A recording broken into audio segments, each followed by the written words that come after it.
Hello everyone, my name is Lucio Constantine and welcome to the show.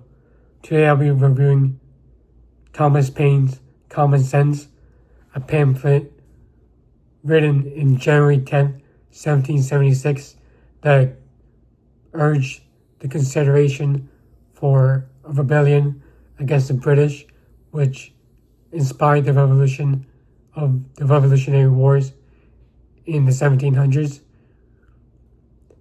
Or in the time of which it was written, America sought the need for reconciliation with the British rather than rebellion, and Thomas Paine convincingly and thoroughly dismantles the need for hereditary rule or kingship in Britain or England and France at the time, and made digressions against William the Conqueror, who calls William the Conqueror a bastard who rules over the natives without their consent, and gives criticisms against British rule and kingship, as kingship presupposes one's autonomy over another, and you have to deal with the issue of 3-year-olds who rule the kingship in the country, which seems unjust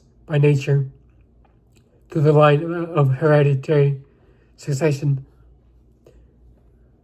Paine also uses quotes from the Bible, such as when he discusses the situation over the Israelites and Samuel, who the Israelites initially rejected not Samuel, but God's influence through Samuel, and rejected him being the last king over Israel.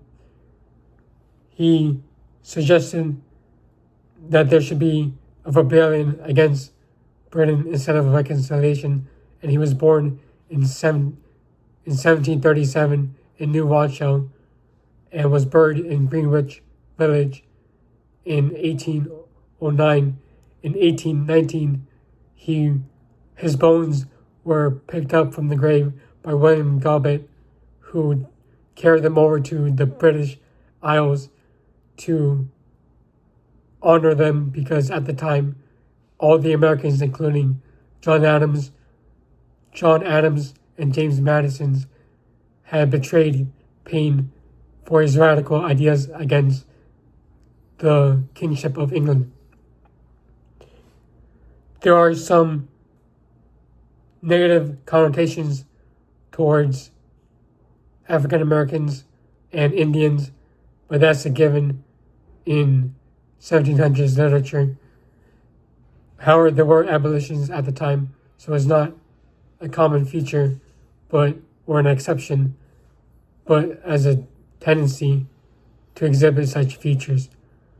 Some quotes are, perhaps these words in the following pages are not popular, but there is a long habit of presuming something to be wrong when it is to be right, and it gives a formidable outcry of defense of customs, and time makes more converts than reason does. End quote. Another quote is, society is at best a blessing, and government at its best a necessary evil, and government at its worst an intolerable one. End quote. And another quote is, government is like a dress, like a badge of loss of innocence. The palace of the kings are built on the ruins of the bowers of paradise. End quote. At the appendix, he goes over the congressional details of the U.S. and the native forces of both England, France, and the U.S., where I believe some numbers ran the statistics of over 3.5 million sterling of native forces.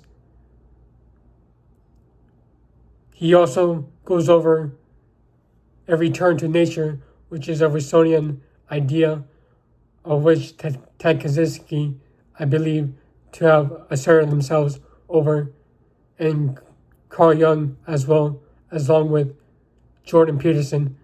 I am much annoyed and overwrought with the worshipping of indigenous tribes as being better off than our own. I'm sure they're more communal and have better, stronger relationships and don't have to depend on technology or don't have to fear the rise of AI destroying civilizations through a plague of which AI has created, or taking over jobs of everyone involved, from grocery store clerks to librarians to delivery truck drivers, which will inevitably be taken over by AI.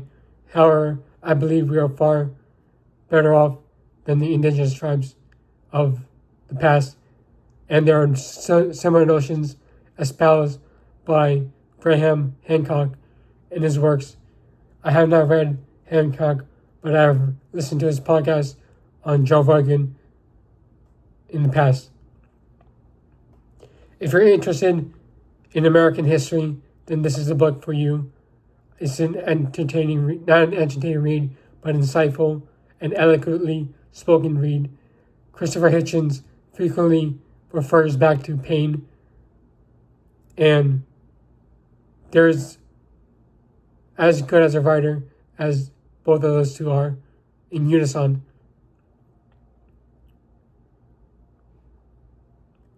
Paine was largely ignored and betrayed by the Americans at the time of returning from England, of which he was charged with sedition and treason.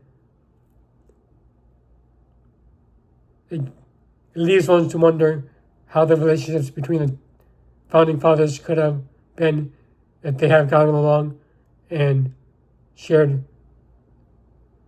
bonds with each other. The founding liberal democratic beliefs were life, liberty, the pursuit of happiness, posterity, and property, which has changed from classical liberalism to gender ideology, politics, and the cultural war of which exists in our society and must be dealt with as well. Anyways, I enjoyed this book and thought it was a great read, 4 out of 5 stars. However, there is a small contention or digression I had with the book, aside from the negative connotations to indigenous tribes like the Indians or Native Americans, and which was how Paine did not see the need for kings, but still believed in a God, which negates the no kingship rule, as God is the ultimate king, instead of the law being the king in the land, which seems a bit contradictory for Paine. However, most of the beliefs of the American founders were deism, not Christianity, or Protestantism, or Lutheranism. Deism is the belief that God exists but does not intervene in the state of affairs of man in general. The reason I don't give number ratings to my reviews is because you probably guessed the overall opinion of the book throughout the assumption of ideas and beliefs espoused by the creator of the video and channel in general. However, if you would like me to give more number ratings, I'll be happy to do so. I appreciate every one of you and love each and every one of you, both collectively and individually. And I appreciate you taking the time out of your day to watch this video. Thank you for watching. Have a good day and be careful with the heat waves. Thank you for watching.